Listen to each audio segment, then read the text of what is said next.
Hello friends, तो स्वागत है आपका मेरे यूट्यूब चैनल पे। तो आज जो हमारी वीडियो है वो पॉलिटी सीरीज का डे 15 है और जो आज हमारी वीडियो है वो गवर्नमेंट ऑफ इंडिया एक्ट 1858 के ऊपर है। इससे पहले जो हमने हमारी जो वीडियो थी वो हमारी रिवॉल्ट ऑफ 1857 यानी कि 1857 की जो क्रांति थी उसके ऊपर हमारी वीडियो थी और हमने पूरा देखा था कि ये कैसे हुआ और उसके बाद गवर्नमेंट ऑफ इंडिया एक्ट कैसे आया। तो हम यहाँ पे देखते हैं कि जो गवर्नमेंट ऑफ इंडिया एक्ट है वो 1858 यानी कि एक साल बाद आ गया था रिवॉल्ट ऑफ 1857 की।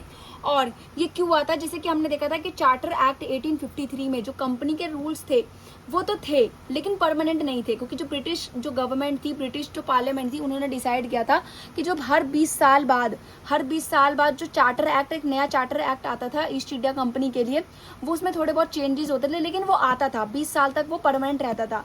लेकिन 1853 के बाद ब्रिटिश पार्लियामेंट ने डिसाइड किया कि वो रूल तो करेगी लेकिन जब तक हम चाहेंगे तब तक रूल करेगी, मतलब वो परमानेंटली रूल नहीं करेगी। ठीक है, तो 1857 में जो कंपनी का जो रूल है वो फेल होता हुआ दिखाई दिया। जैसे हमने देखा था कि रिवॉल्ट था 1857 में ही हुआ था, तो वहाँ पे कंपनी के रूल्स वगैरह है वो फेल होते हुए दिखाई दिए थे।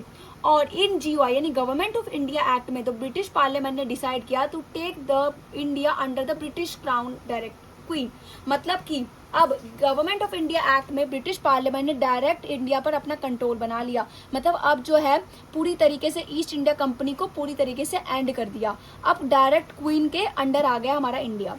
ठीक है, तो जो रूल था जो कंपनी का वो पूरी तरीके से एंड हो गया and all the controls came to British crown, और जितने भी कंट्रोल थे वो सारे ब्रिटिश क्राउन के अंडर आ गए। नेक्स्ट था जो हमारा पॉइंट है, गवर्नर जनरल जो था जिसका जो टाइटल था वो चेंज होकर वाइसराय हो गया, मतलब वाइसराय हो गया। और वाइसराय ऑफ इंडिया जिसको क्राउन का रिप्रेजेंटेटिव भी बोलते हैं। और जो फर्स्ट वाइसराय था वो हमारा लॉर्ड कैनिंग था। ठीक है, के बाद जो secretary of state of India था वो लंदन में बनाया गया, जिसको ब्रिटिश कैबिनेट और ब्रिटिश कैबिनेट मिनिस्टर भी बोलते हैं, जो कि जितने भी इंडियंस के जितने भी मैटर्स है वहीं पे लंदन में देखते थे। और काउंसिल ऑफ इंडिया में 15 मेंबर्स थे जो कि एडवाइस के लिए रखे गए थे। तो ये secretary of state of India था। नेक्स्ट है जो डबल गवर्नमेंट एबॉलिश था, उसको भी एबॉलिश कर दिया गया, जिसको हम डुअल सिस्टम भी बोलते थे, जिसमें court of directors and board of control जो पिट इंडिया एक्ट्स में लाया गया था, इसको भी पूरी तरीके से जो पहले था अब उसको एंड कर दिया गया था, दोनों को ही एंड कर दिया गया था। नेक्स्ट जो क्वीन विक्टोरिया का प्रोक्लेमेशन निकला गया था, उसको 1 नवंबर 1858 में लॉर्ड कैनिंग ने उसको रीड किया था और अनाउंस किया था। उसमें ये बोला गया था जो डिग्निटी और राइट्स है इंडियन प्रिंस की उसको भी मेंटेन किया जाएगा, यानी उनको वापस कर दिया जाएगा।